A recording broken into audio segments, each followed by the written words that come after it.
Proklamasi.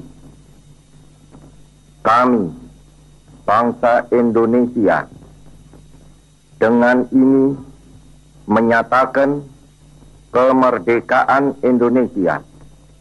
17 Agustus 1945, Indonesia resmi merdeka dengan dibacakannya proklamasi kemerdekaan Indonesia. Detik-detik proklamasi syarat akan perjuangan bangsa Indonesia keluar dari jerat penjajahan. Kala itu hari Jumat di bulan Ramadan, tepat pada 17 Agustus 1945 pukul 5 pagi, para pemimpin bangsa dan tokoh pemuda keluar dari rumah Laksamana Maida setelah selesai menyusun teks proklamasi. Mohatta menggambarkan suasana pagi itu masih sangat sunyi. Embun pagi masih menggantung di tepian daun.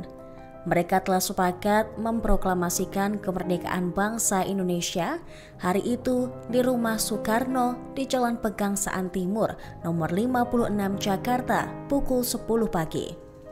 Bung Hatta sempat berpesan kepada para pemuda yang bekerja pada pers dan kantor-kantor berita untuk memperbanyak naskah proklamasi dan menyebarkannya ke seluruh dunia. Menjelang pelaksanaan proklamasi kemerdekaan, suasana di Jalan Pegangsaan Timur 56 cukup sibuk. Wakil Wali Kota Suwiryo memerintahkan kepada Mr. Wilopo untuk mempersiapkan peralatan yang diperlukan seperti mikrofon dan beberapa pengeras suara. Sedangkan Sudiro memerintahkan kepada S. Suhud untuk mempersiapkan satu tiang bendera. Situasi pun masih diselimuti ketegangan.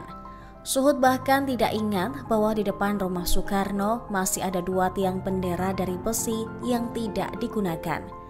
Ia justru mencari sebatang bambu di belakang rumah yang kemudian dibersihkan dan diberi tali, lalu ditanam di teras rumah Soekarno. Bendera yang dijahit oleh Fatmawati Soekarno pun sudah disiapkan. Bentuk dan ukuran bendera itu tidak standar lantaran kainnya berukuran tidak sempurna. Soekarno saat itu terserang sakit. Malamnya ia panas dingin terus-menerus dan baru tidur setelah merumuskan teks proklamasi. Sebagian tamu undangan pun sudah datang. Para pemuda tak sabar. Mereka mulai mendesak Bung Karno untuk segera membacakan teks proklamasi. Namun Bung Karno tidak mau membacakan teks proklamasi tanpa kehadiran Muhammad Hatta. 5 menit sebelum acara dimulai, Muhammad Hatta datang dengan pakaian putih-putih dan langsung menuju kamar Soekarno. Sambil menyambut kedatangan Mohatta, Bung Karno bangkit dari tempat tidurnya lalu berpakaian. Dia juga mengenakan setelan putih-putih. Kemudian keduanya menuju tempat upacara. Upacara pun berlangsung sederhana tanpa protokol. Latif Hendraningrat, salah seorang anggota PETA, mempersilahkan Soekarno dan Muhammad Hatta maju beberapa langkah mendekati mikrofon. Dengan suara mantap dan jelas, Soekarno mengucapkan pidato pendahuluan singkat sebelum membacakan teks proklamasi. Hingga kemudian, teks proklamasi dibacakan oleh Soekarno dengan tegas dan hikmat.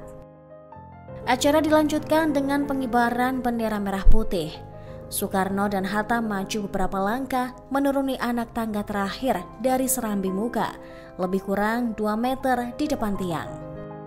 Tanpa ada yang menyuruh, Latif Hendraningrat yang berseragam PETA berwarna hijau dekil maju ke dekat tiang bendera. S. Suhud mengambil bendera dari atas baki yang telah disediakan dan mengikatnya pada tali dibantu oleh Latif Hendraningrat. Bendera dinaikkan perlahan-lahan. Tanpa ada yang memimpin, para hadirin dengan spontan menyanyikan lagu Indonesia Raya. Bendera dikerek dengan lambat sekali untuk menyesuaikan dengan irama lagu Indonesia Raya yang cukup panjang. Proklamasi kemerdekaan Indonesia menjadi puncak perjuangan bangsa Indonesia yang sudah berlangsung berabad-abad lamanya. Hari kemerdekaan dijadikan hari libur nasional melalui keputusan pemerintah yang dikeluarkan pada 18 Juni 1946. Terima kasih sudah nonton.